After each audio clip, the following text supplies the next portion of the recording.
청취자님, 지금 눈을 감고 한번 상상해 보세요. 네, 어떤 풍경을 그려보면 될까요? 그 짙은 안개가 감도는 산맥 사이로 흐르는 눈부신 복숭아빛 물결이요.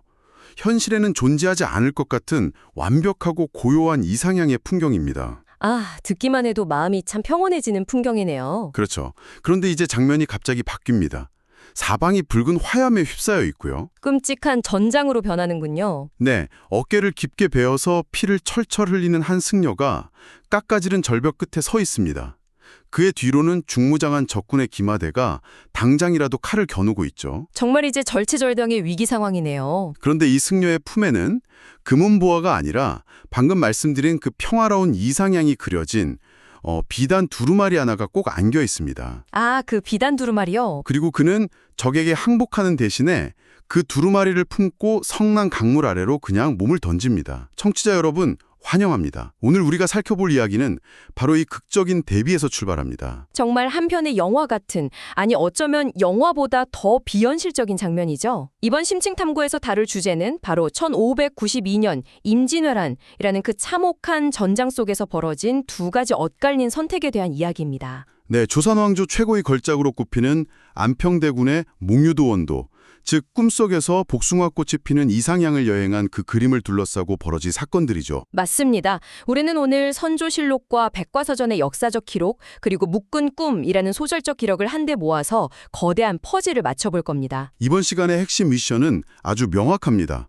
국가 시스템이 완전히 붕괴해버린 화염 속에서 생존을 위해 도망치는 왕의 현실의 길이 하나 있고요. 그리고 예술품, 즉 국가의 혼을 지키려 목숨을 던진 승려의 꿈속의 길 있죠. 맞아요. 이 두 길이 어떻게 엇갈렸는지 쫓아가 볼 텐데요. 먼저 1592년 5월 3일 한양의 상황부터 짚어봐야 할 것 같습니다. 실록을 보면 당시 상황이 아주 처참하더라고요. 네, 당시 한양은 그야말로 공황 상태였습니다. 도성의 핵심 방어선이었던 해음령이 허무하게 뚫려버렸거든요. 아, 방어선이 무너졌군요. 네, 신잡과 이상홍이라는 신하들이 급히 조정으로 돌아와서 적이 어젯밤에 이미 도성에 입성했다는 충격적인 보고를 올립니다. 국가의 심장부가 멈춰버린 절체절명의 순간이었죠. 여기서 제가 좀 놀랐던 건 선조의 반응이에요. 도성에 뚫렸다는 보고를 듣자마자 선조가 이곳에서 무엇을 하겠는가, 여기에 머무를 수 없다. 다른 말 하지 말고 속히 출마하라 라고 하잖아요. 바로 도망갈 생각부터 한 거죠. 아니, 명색이 한 나라의 군주인데 백성들을 어떻게 피난시킬지 논의하는 게 아니라 그냥 당장 짐 싸서 출발해 라고 소리를 지른 거잖아요. 맞물려 돌아가야 할 국가의 위기관리 시스템이 군주 한 사람의 패닉으로 인해 완전히 정지된 모습을 보여주는 대목입니다. 흥미로운 건 오히려 신하들이 왕의 바짓가랑이를 붙잡고 말린다는 거예요. 아, 신하들이 말렸나요? 네, 이도수 같은 신하들은 밤에 갑자기 움직이시면 백성들이 겁을 먹고 폭동이나 변이 일어날 수 있다며 만류합니다. 평양, 즉 서경으로 가기 위해 아주 험난한 길인 천엄을 이용해야 한다는 논의도 급박하게 오가고요. 이두수가 한 마리 뼈를 때리더라고요. 먼저 황해 감사를 보내서 길을 안내하게 해야지 그냥 움직이면 백성들이 놀라서 틀림없이 흩어질 거다라고요. 거기에 경성의 창고가 다 타버려서 적들이 여기서 얻을 게 없으니 곧장 왕을 쫓아올 거라는 아주 냉정한 상황 분석까지 나옵니다. 신하들은 그래도 최소한의 정신을 차리고 있었네요. 어떻게든 국가 통제력을 유지하려고 애를 쓴 겁니다. 하지만 선조는 이 모든 합리적인 조언을 뒤로하고 가장 빠르고 확실한 도주로를 고집합니다. 험난한 산길들을 놔두고 굳이 동파역이 있는 방향, 즉 영서도를 택하죠. 잠깐만요. 저는 이 부분을 보면서 되게 의아했어요. 보통 적군이 바짝 추격해오고 있으면 눈에 띄지 않는 산길이나 방금 말씀하신 천엄 같은 곳으로 숨어서 이동하는 게 상식 아닌가요? 보통은 그렇게 생각하기 쉽죠. 청취자님, 상상해보세요.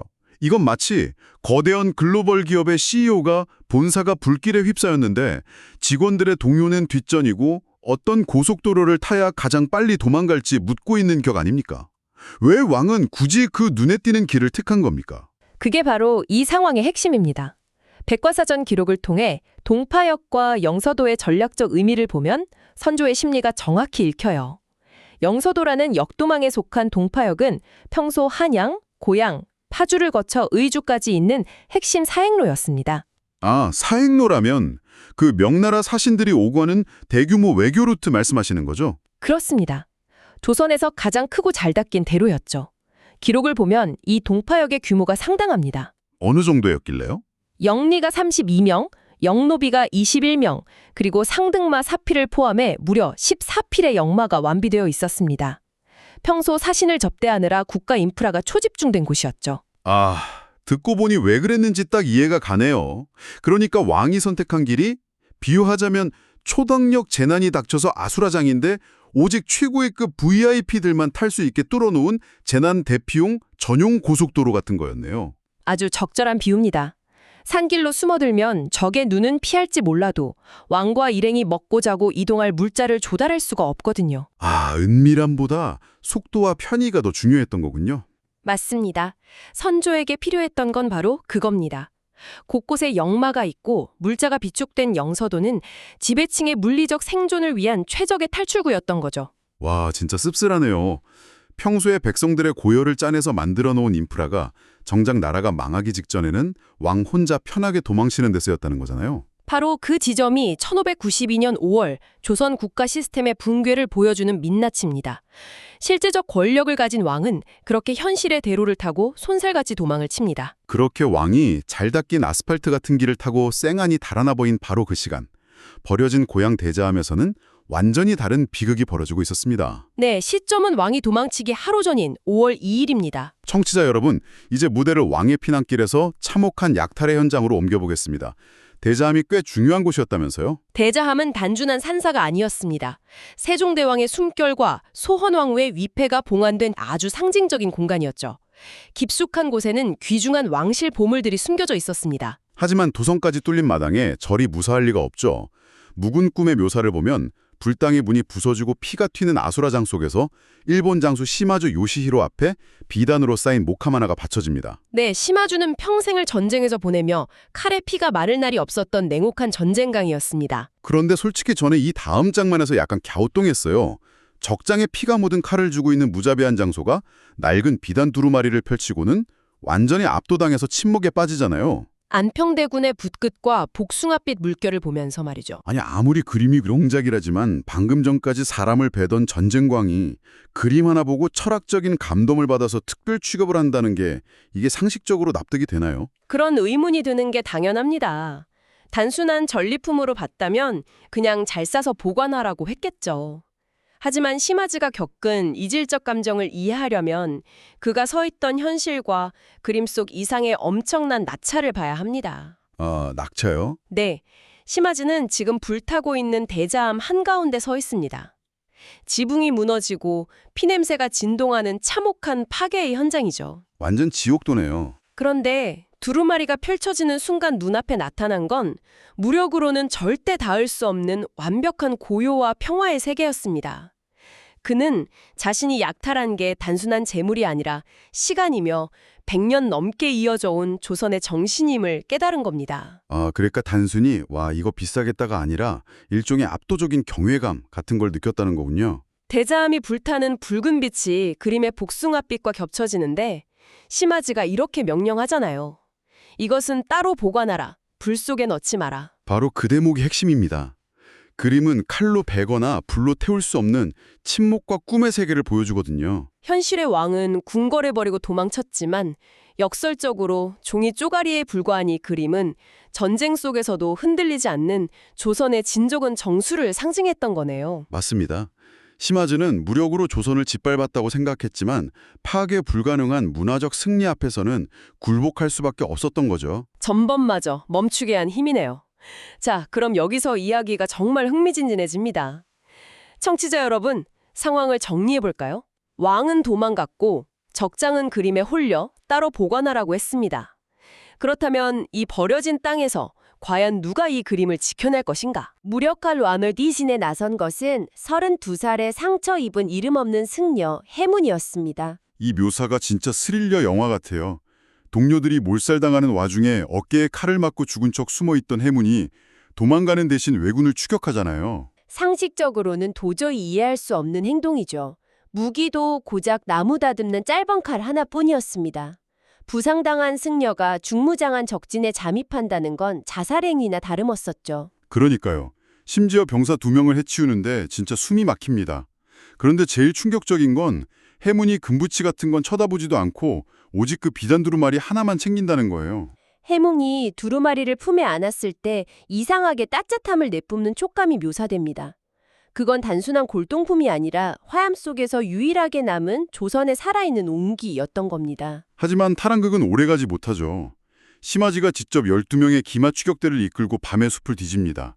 날아온 화살에 비단이 찢어지고 피를 흘리며 도망치다 결국 절벽 끝에 몰리게 됩니다. 네, 앞으로는 심하지의 기마대가, 등 뒤로는 시커먼 급류가 소용돌이치는 벼랑 끝이었죠. 심하지가 해문을 향해 나직하게 말합니다. 내려놓아라. 와, 12명의 정예기병대 앞에 상처투성이 승려라니.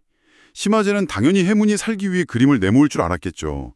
현실의 왕도 힘이 두려워 도망쳤으니까요. 그렇습니다. 무력 앞에서 나약한 개인은 굴복하는 게 당연한 이치니까요. 하지만 해문은 전후 다른 선택을 합니다. 청취자 여러분, 상상해 보십시오. 해문은 항복 대신 그림을 가슴에 깊이 으스러져라 껴안습니다. 그리고 어두운 절벽 아래 급류 속으로 몸을 던져버립니다. 해문의 투시는 단순한 도주가 아니라 몽유도원이라는 영원의 길로 뛰어들어 그것을 불멸로 만드는 순교적 행위였습니다. 심하즈는 찢어진 비단 조각만을 건진 채 그림은 떠오르지 않았다. 고읍졸이죠. 떠오르지 않았다는 건 적에게 빼앗기느니 차라리 심연 속에서 영원히 살아남는 길을 택했다는 거네요. 몸에 소름이 확 돋습니다. 전문가님, 이 사건이 오늘날 우리에게 주는 거시적인 의미는 뭘까요? 권력자 선조는 현실의 길을 통해 물리적 생존을 택했지만 비겁자로 남았죠. 반면 아무 힘없는 승려는 무력 앞에서 꿈의 길로 뛰어들어 정신적 정수를 불멸로 만들었습니다. 권력은 도망쳐도 문화와 정신은 가장 밑바닥에 있는 자들의 희생으로 살아남는다는 역사적 아이러니를 보여줍니다. 권력의 크기가 아니라 자신이 믿는 것을 위해 몸을 던지는 용기가 진정한 가치를 지켜낸다는 거군요. 정말 깊은 여운이 남습니다. 네, 바로 그 점이 핵심입니다. 오늘 우리가 넘나든 이 기록들은 단지 옛날 이야기가 아닙니다. 청취자님의 삶에도 가끔 걷잡을 수 없는 위기나 실패, 혼란이라는 불길이 번질 때가 있을 겁니다. 그럴 때 가장 빠르고 안전하게 도망칠 수 있는 동파역을 찾는 것도 물론 중요합니다. 생존해야 다음도 있으니까요. 하지만 묻고 싶습니다.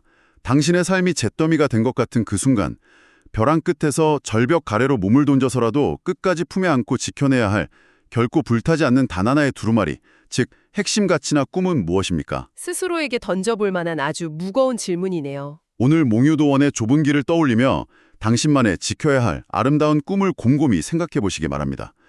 지금까지 심층 탐구였습니다. 다음 시간에도 흥미로운 기록과 함께 돌아오겠습니다.